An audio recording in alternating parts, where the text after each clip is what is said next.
Another thing that I've seen happen in vet clinics or in places where no one was fully trained is the use of a handheld dryer over a cage similar to this one. I have this dryer on low air and hot temperature. And the way they do this is very simply to do that. And if they can figure out a way to make that point at the dogs, then they do it. Otherwise, they just settle on the air moving.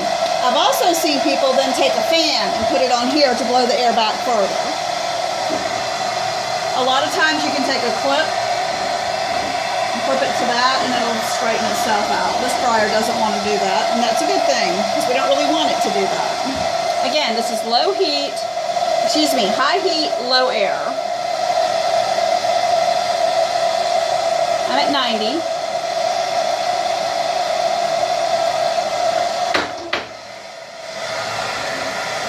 The air coming out of the dryer itself is 181 degrees.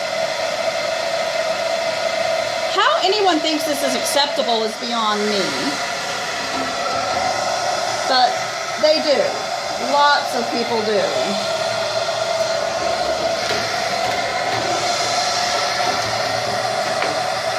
There we go. That'll point it back into the back of the cage like most people would use it if they were going to do this technique.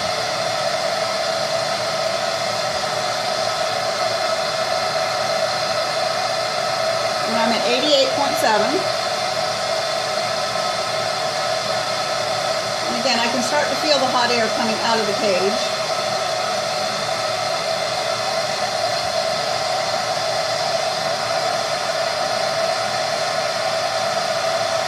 .6.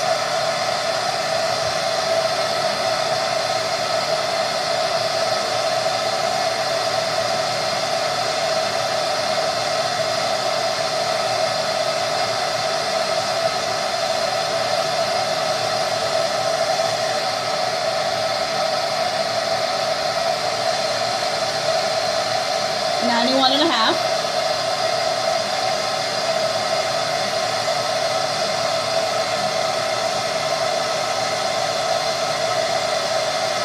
Really starting to put out warm air here. Really starting to. And the air on the outside of the cage bank is 90 degrees. The air in the room is 74.1. We're up to 95.8.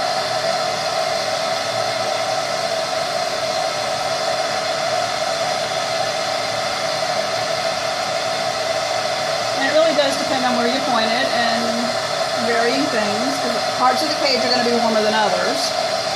Pointing at the end of the dryer, it's 94.3. Well, you get the idea. And again, this is on low. Let's turn it up. Because let's face facts. More air, faster drying, right? No, but that's what a lot of people think. And I'm already up to 99.5.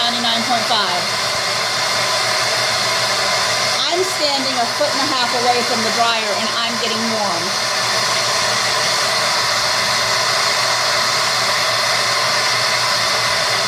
.8.